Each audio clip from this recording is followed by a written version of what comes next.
Hello दोस्तों, आप लोग कैसे? आशा करते हैं कि आप लोग अच्छे होंगे और आप लोग की पढ़ाई अच्छा से चलता होगा। चलिए आज हम थेल्स परिमेय देखेंगे। परिमेय 6.1 को सिद्ध करेंगे। थेल्स परिमेय 6.1 और 6.2 परिमेय को देखने के बाद, सिद्ध करने के बाद, उसके बाद हम चैप्टर में बताएंगे कि किससे संबंधित सवाल भी हैं। ये इंपॉर्टेंट है, वीवीआई क्वेश्चन है, वीवीआई थ्योरम है। इसको जो है ना आपको बनाना सख्त जरूरी है, ठीक है ना। इसको 102 बार बनाइएगा, आपको ये याद हो जाएगा। काहे कि यहाँ से ये 100% ये सब क्वेश्चन पूछता है, ये सब परिमेय 100% पूछता है।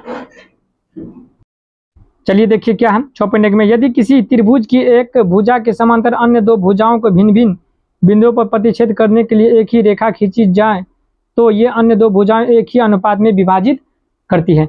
चलिए देखिए हम इसको अब सॉल्व करते हैं, इसको पूरा प्रूव करेंगे बस आसान भाषा में, ठीक है ना। इससे पहले हम जितना भी पढ़ाए हैं आपको डिस्क्रिप्शन में लिंक दे दिए हैं, प्ले लिस्ट बना दिए हैं, आप वहाँ से जाकर देख सकते हैं, ठीक है ना। चलिए इसको हम प्रूव करते हैं। चलिए देखिए हम यहाँ लिख चुके हैं। यदि किसी त्रिभुज की एक भुजाएं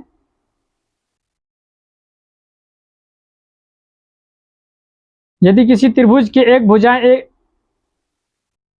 के समांतर अन्य भुजाओं को भिन्न भिन्न बिंदुओं पर प्रतिच्छेद करने के लिए रेखा खींची जाए तो अन्य दो भुजाएं एक ही अनुपात में विभाजित करती है। यानी कि हमको सिद्ध करना है इसमें AD बटे DB और AE बटे EC, ये हमको सिद्ध करके दिखाना है। तो चलिए हम इसको जो है ना लिखते हैं। देखिए ये जो है ना BE को मिलाए हैं, DC को मिलाए हैं, ये रचना किए हैं। DM जो है ना AC पर लंब खींचे हैं। उसके बाद फिर देखिए AEN जो है ना हम AB पर लंब खींचे हैं, ठीक है ना। चलिए इसको हम जो है ना लिखते हैं। देखिए यहाँ लिखते हैं, दिया है क्या दिया है। देखिए त्रिभुज ABC एक त्रिभुज है, यानी कि त्रिभुज ABC में लिखिए यहाँ पर त्रिभुज ABC में DE समांतर क्या है, BC है ना। देखिए ना यहाँ पर DE समांतर क्या है, BC है, तथा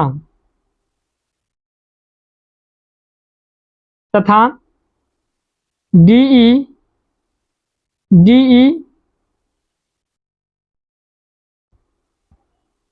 AB को कहाँ पर DE देखिए AB को D बिंदु पर D तथा AC को E बिंदु पर क्या करता है, प्रतिच्छेद करती है, ठीक ना। देखिए ना DE जो है ना इस पर देखिए AC को E पर, E बिंदु पर, और AB को D बिंदु पर ये क्या कर रहे हैं, प्रतिच्छेद कर रहे हैं, ठीक ना। उसके बाद लिखते हैं हमको प्रूफ क्या करना है, सिद्ध क्या करना है, सिद्ध करना है क्या, AD बटे क्या DB, AD या बटे DB ये सिद्ध करना है। फिर AE बटे EC PC यही नहीं सिद्ध करना है। देखिए आसान है, ठीक है ना। उसके बाद देखिए रचना हम करते हैं, रचना की है इसका, ये जो रचना की है, ठीक है। यहाँ लिखेंगे रचना, यहाँ लिखेंगे हम क्या, रचना में क्या किए हैं। देखिए ये जो है ना EN क्या है, AB पर लंब है, AD AB पर लंब है। उसके बाद DM क्या है, AC पर ये लंब है ना, ये पूरा बजा पर लंब है। तो यहाँ पर हम लिखेंगे रचना में EN किस पर लंब है, EN आपको AB पर लंब है, लंब का चिन्ह ये होता है, AB पर लंब है। उसके बाद फिर DM किस पर लंब है, AC पर इतना लिखें। उसके बाद देखिए और BE और CD को क्या किए मिलाए हैं, BE को और CD को हम क्या किए मिलाए हैं, BE तथा तथा सी डी को मिलाए हैं, इतना लिखें। उसके बाद देखिए अब क्या करना है, अब देखिए इसमें चलना है किस त्रिभुज में, पहले चलिए देखिए एडीई में, एडीई में इस त्रिभुज में चलेंगे, एडीई में। तो आपको पता है त्रिभुज का क्षेत्रफल क्या होता है, त्रिभुज का क्षेत्रफल क्या होता है, 1/2 इंटू लंबाई गुना ऊंचाई होता है। देखिए तो त्रिभुज एडीई में, ठीक ना, त्रिभुज एडीई, त्रिभुज एडीई का क्षेत्रफल बराबर क्या हो जाएगा, 1/2 आधार गुना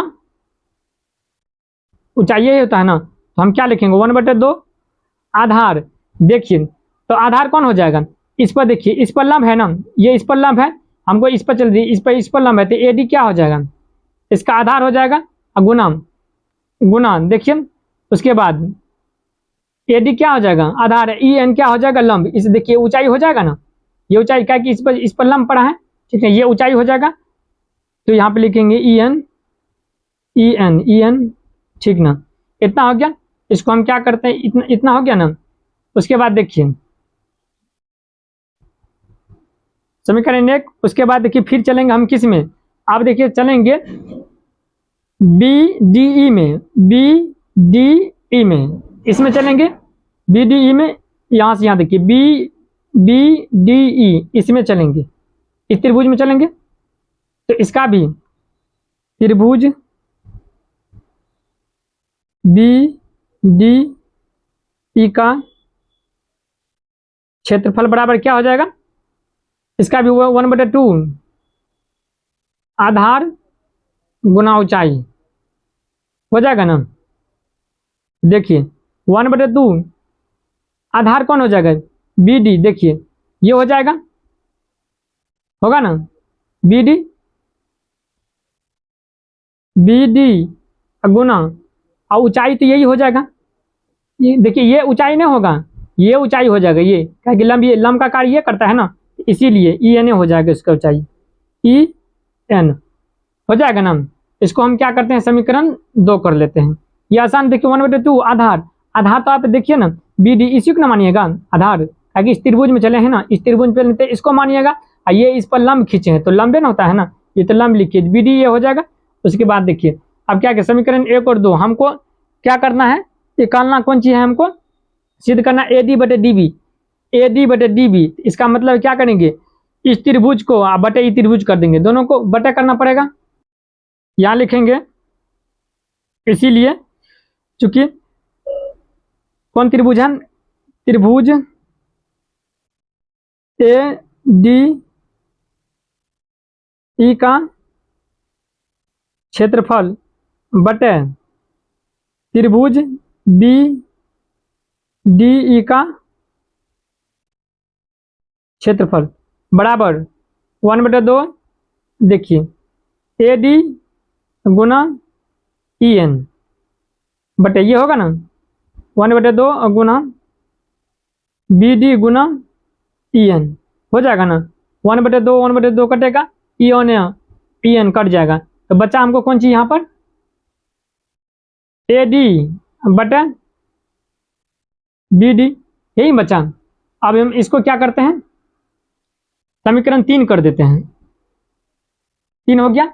अब हम फिर आगे बढ़ते हैं, देखिए फिर क्या करेंगे हम, ए डी ई, फिर ए डी ई में चलेंगे, ठीक ना, इसी त्रिभुज में चलेंगे, लेकिन अब की बार जो इसको हम क्या करेंगे, लंब लेंगे, इसको लंब लेंगे तो ये क्या हो जाएगा, आधार हो जाएगा ना, हो जाएगा ना, इसको लेंगे, फिर इसी त्रिभुज में चलेंगे, लेकिन देखिए अब की बार इसको हम लंब लेंगे तो क्या हो जाएगा, ये आधार हो जाएगा। तो चलिए हम इसको लिखते हैं त्रिभुज, त्रिभुज किस में, त्रिभुज ए डी ई का क्षेत्रफल, त्रिभुज ए डी ई का क्षेत्रफल बराबर क्या होता है, 1/2 आधार गुना ऊंचाई होता है, तो लिखते हैं 1/2 आधार गुना ऊंचाई बराबर 1/2। तो आधार क्या हो जाएगा, आधार आपको हो जाएगा क्या, ए ई, देखिए आधार आपको क्या हो जाएगा, ए ई होगा, ए ई आधार हो जाएगा, ठीक है, लंब हो जाएगा, ये होगा ना लंब डी एम, तो चलिए हम लिखते हैं यहाँ पर ए ई गुना डी एम।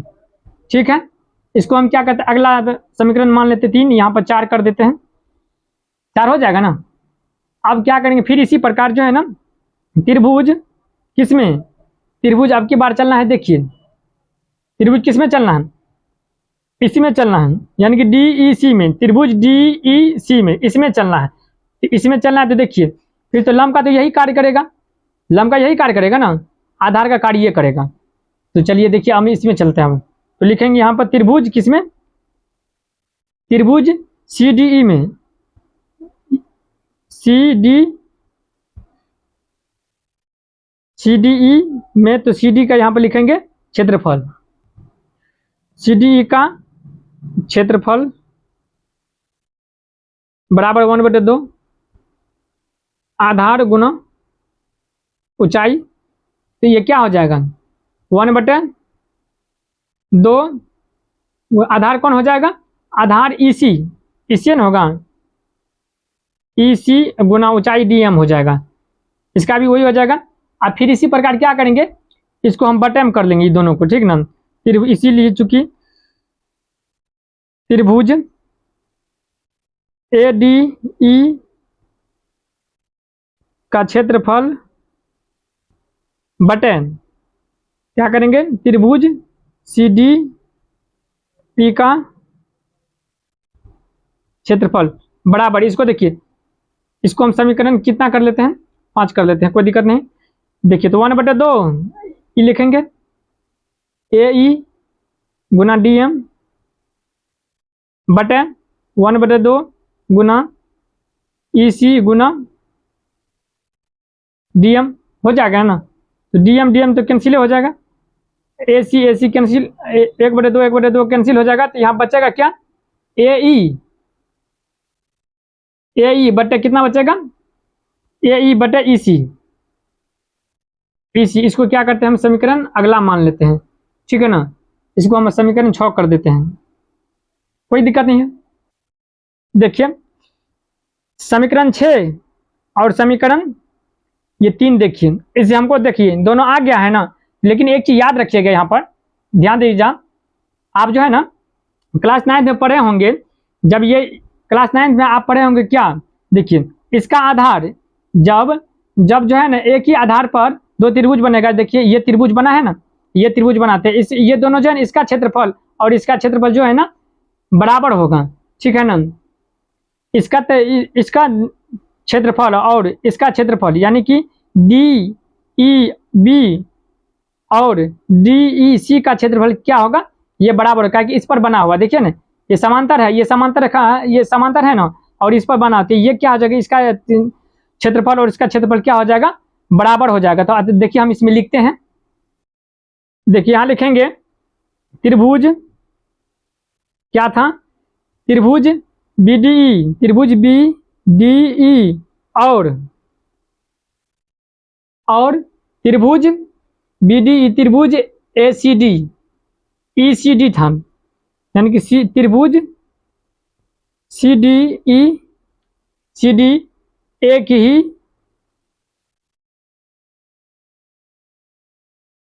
एक ही आधार डी ई,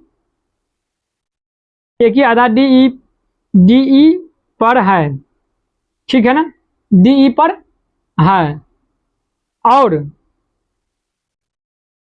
2 समांतर रेखा के बीच स्थित है ना। तो इसीलिए दोनों का क्षेत्रफल क्या हो जाएगा, बराबर हो जाएगा। इसीलिए लिखेंगे यहाँ पर हम और समान, और 2 समांतर रेखा के बीच स्थित है। इसीलिए हम क्या करेंगे, यहाँ देखिए दोनों का क्या होगा, दोनों का क्षेत्रफल क्या हो जाएगा, ये आप क्लास 9 में इसको पढ़े होंगे, ठीक है ना। त्रिभुज बी डी ई का क्षेत्रफल बराबर त्रिभुज सी डी ई का क्षेत्रफल। इसीलिए क्या हो जाएगा, दोनों त्रिभुज का क्षेत्रफल क्या हो जाएगा, बराबर हो जाएगा। इसीलिए यहाँ पे ये क्या हो जाएगा, ये दोनों त्रिभुज का क्षेत्रफल इसका और इसका क्षेत्रफल क्या है, बराबर हो जाएगा। क्या कि देखिए ये जो है ना दो समांतर रेखा के बीच स्थित है ना, इसीलिए दोनों का क्षेत्रफल क्या हो जाएगा, बराबर हो जाएगा। इसीलिए क्या समीकरण 6 और 3 से प्रूव्ड हो जाता है। इसीलिए समीकरण 3 तथा 6 से हम पाते हैं क्या, समीकरण 3 और 6 से क्या पाते हैं, AD बटे DB बराबर AE बटे PC प्रूव्ड। यही तो हमको सिद्ध करना था, ठीक है ना। देखिए ये आसान है, कोई दिक्कत नहीं है, आपको ये आसान से बन जाएगा। देखिए इसमें कुछ नहीं है, एक बार आप क्या कीजिएगा, एक बार ये पूरा त्रिभुज से इधर से चलिएगा, ठीक ना, एक बार इसको ले लीजिएगा, ठीक है ना, इसको लीजिएगा तो देखिए इस पर लंब, देखिए इस पर लंब इसमें भी काम कर रहा है, ठीक है ना। ये लंब जो है ना, ये लंब दोनों के लिए काम करेगा, ये पूरा त्रिभुज के लिए भी है, इस त्रिभुज के लिए भी। अब फिर देखिए तब ये कट जाएगा, ठीक है ना, ये कटबे करेगा, आपको ये AD बटे DB बचबे करेगा। फिर देखिए उसके बाद क्या करेंगे, फिर इसी त्रिभुज से चलेंगे और फिर इस त्रिभुज से चल देंगे, इस त्रिभुज से चलिएगा तो फिर इसको लंब लीजिएगा, ये लंब जो है ना दोनों में काम करेगा, तो दोनों कटिए जाएगा, ठीक है ना, आपको AE बटे EC बच जाएगा, ठीक है ना। अगर इतना आने के बाद तो आप क्या आराम से लिख सकते हैं, ठीक है ना, समीकरण निकल जाएगा। उसके बाद जो है ना दोनों को क्या कर दीजिएगा, दोनों को बराबर कर दीजिएगा, बन जाएगा, ठीक है ना, प्रूव्ड हो जाएगा। चलिए जो है ना आप फिर जो है ना 5-6 पॉइंट अब 2 काम पर मैं सिद्ध करेंगे, ठीक है ना। अगर ये वीडियो अच्छा लगे तो लाइक और सब्सक्राइब कीजिएगा, दोस्तों को शेयर कीजिएगा।